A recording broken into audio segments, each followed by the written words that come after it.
Aurora and Arthur Petrova, The Broken Stool, a story about honesty. It's Friday, 11 of November, 16 is the year, in Great Baddow, Chelmsford, where the autumn air is clear. The silence for remembrance falls like a heavy, solemn shawl, as Aurora and Arthur stand, the shortest of them all. The poppy on their jumpers is a vibrant, crimson mark, while they think of history's shadows and the light within the dark.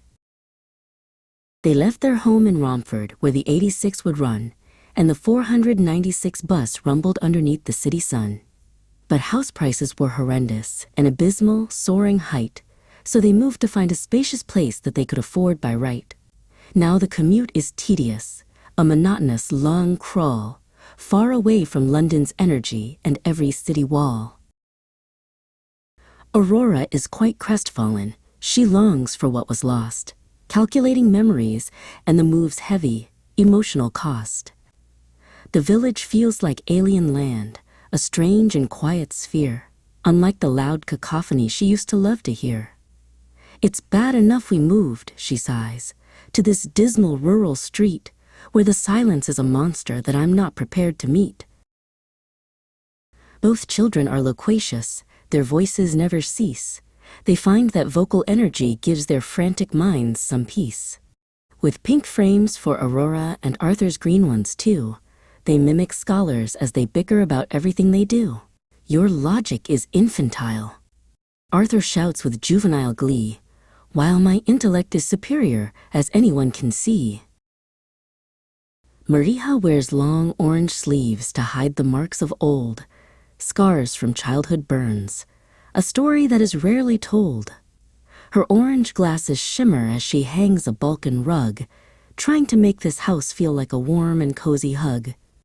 She dons her traditional ornaments with a careful, steady hand, bringing Bulgarian beauty to this new and Essex land. The house is now a gallery of things from far away, where Bulgarian icons watch the children as they play.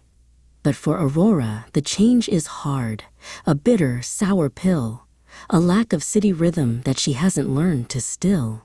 This monotony is dreadful, she tells her mother with a frown. I'd rather be back in Romford in the middle of the town. Among the Balkan treasures stands a stool of great renown, a gift from Pastor Karima that came from London town. An anniversary object, precious, rare, and quite unique, with a shine upon its surface that is polished, smooth, and sleek. Under no circumstances touch this, Petar warns them with a glare. It is a sacred symbol, so you children must beware. Petar treats the object like a king upon a throne, a distinguished piece of history that he's proud to call his own. To vandalize this stool would be a dire, dark mistake, with our family's reputation and our honor at the stake. His blue glasses catch the light as he admires the ceramic glow, reminiscent of a church he loved a long, long time ago. But Saturday is energetic, the children start to play, and the calm before the storm begins to quickly fade away. Let's demonstrate our bravery, Arthur cries with frantic heat, as they jump across the furniture with enthusiastic feet. Aurora is exhilarated. She feels elate and grand, forgetting every prohibition Petar had planned. The play becomes erratic, a whirlwind in the room, as the gray November afternoon begins to sink in gloom. They are prone to wild adventures. They are relentless in their chase, running with a speed that is a danger to the space. Don't stop, Aurora bellows. We are heroes on the run, thinking that their juvenile games are nothing more than fun. Then, inadvertently it happens. A stumble and a slide, Aurora's foot connects with where the ceramic used to hide. A horrendous sound of cracking, a sharp and jagged snap, as the stool is marred and broken like a fallen, fragile trap. The situation goes pear-shaped. It's the direst of all things, as the crack of the ceramic like a bell of sorrow rings. Oh, it's ruined, Arthur whispers. It is wrecked beyond repair. The demise of father's treasure is a weight we cannot bear. Aurora is distraught. Her initial joy has fled, replaced by a horrendous, heavy feeling in her head.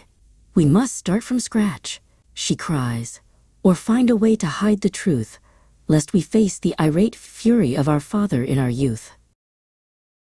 I'll tell him that I threw it, Aurora says, a sudden lie. Or, better yet, an alien doll came flying from the sky. It came from Mars, a cosmic wreck, an unintentional attack. It smashed the stool to pieces and it never will come back. Arthur stares in silence. He's reluctant to agree. That story is appalling and as fake as it can be. Just then the front door opens and Petar walks inside. There is nowhere left for Aurora or her broken stool to hide. He sees the shards, the wreckage, and his face begins to turn, with an ire and a fury that begins to brightly burn. Caught red-handed, he bellows, his voice a thunderous sound, as he looks at the debris that is scattered on the ground.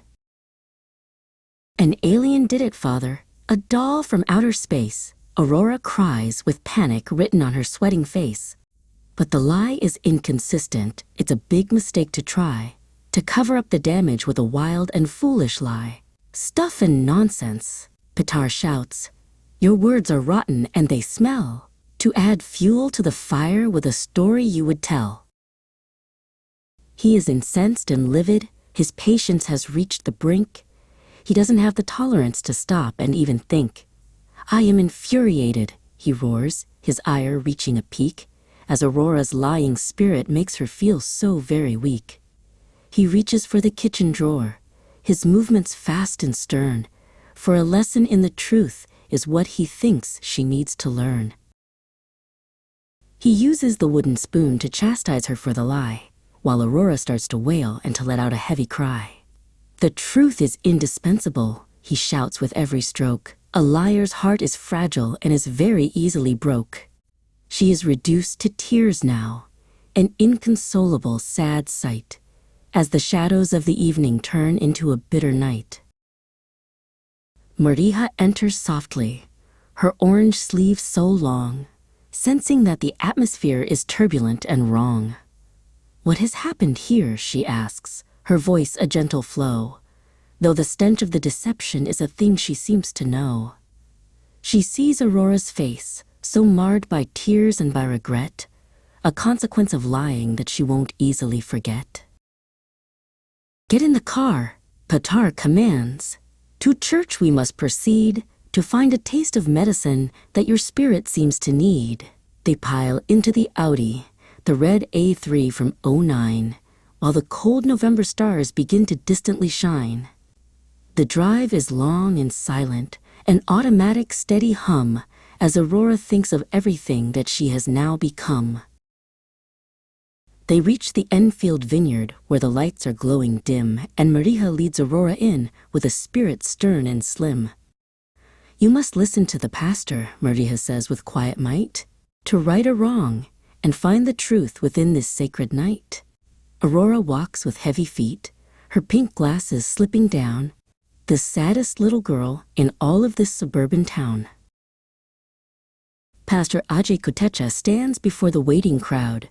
His voice is not a whisper, but it isn't very loud. He speaks of Proverbs 12 and verse 22.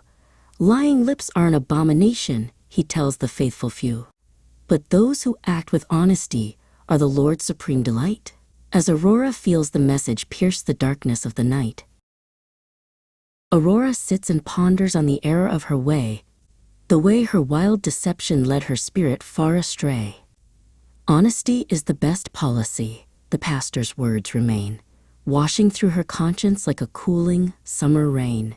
She knows that being caught was not the hard luck of the day, but a chance to change her heart in a more exemplary way. On the journey back to Badau, they stop at Pizza Hut.